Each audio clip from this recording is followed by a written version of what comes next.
এই বিক্ষোভ মিছিল 11 দল খুলনার উদ্যোগে আয়োজিত এই মিছিলের সংগ্রামী সভাপতি জননেতা অধ্যাপক মাহফুজুর রহমান, অন্যান্য নেতৃবৃন্দ, 11 দলের নেতৃবৃন্দ, সংগ্রামী খুলনাবাসী, আসসালামু আলাইকুম রহমতুল্লাহি ওয়া বারাকাতুহু।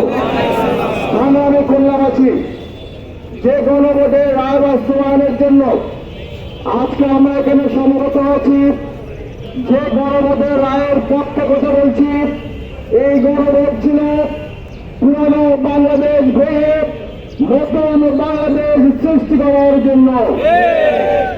পুরানো বাংলাদেশের সরকার ব্যবস্থা ছিল দুর্নীতি, সন্ত্রাস, চাঁদা, মাদক, এগুলোর বিরুদ্ধে, বৈষম্যের বিরুদ্ধে, ইনসাফের পক্ষে, ন্যায় বিচারের পক্ষে একটি নতুন বাংলাদেশ গড়ে তোলা। সংগ্রামী খুলনাবাসী, আজকে আমরা যে বিষয়টি লক্ষ্য করছি, গণভোটকে বর্তমান সরকার অস্বীকার করছে।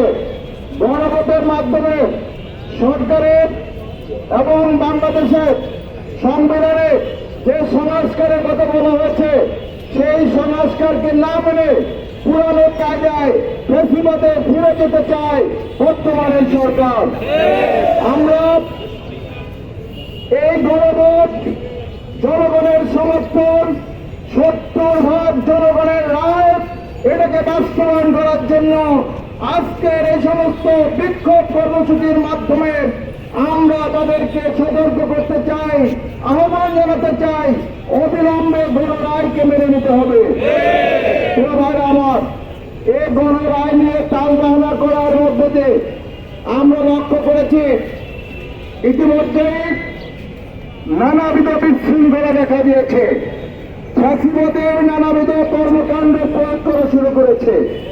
একই সাথে আমরা লক্ষ্য করছি জ্বালানি তেলের যে সংকট, আমরা শুনেছি জাতীয় সংসদে সেখানে বলে তেলের মজুদের কোনো অভাব নাই, তেলের মজুদ আছে। তবে সংকট কেন? এত বড় লাইন কেন মোটরসাইকেল সহ গাড়ি? কারণ হচ্ছে এই তেল যেটা আছে, জ্বালানি তেল, এটাকে সিন্ডিকেটের মাধ্যমে নিয়ন্ত্রণ করা হচ্ছে। সরকার দাম বাড়াবে, এই বিষয়টি প্রথমে বলেছিল কোনো দাম বৃদ্ধি করা হবে না, কিন্তু ভিতরে এই দাম বৃদ্ধি করার যে ষড়যন্ত্রটা ছিল, যে পরিকল্পনা ছিল, তার আলোকে দলীয় সিন্ডিকেটরা এই তেলকে ঠিকই রিজার্ভ করেছে, এখন বেশি দামে বিক্রি করছে। এই সিন্ডিকেট ভেঙে দিতে হবে। আমরা লক্ষ্য করছি ইতিমধ্যে ব্যাপকভাবে বিদ্যুতের সমস্যা দেখা দিয়েছে। পুরানো সেই কথা, বিদ্যুৎ যায় না, মাঝে মধ্যে আসে, এ কথা আবার বলা শুরু হয়েছে।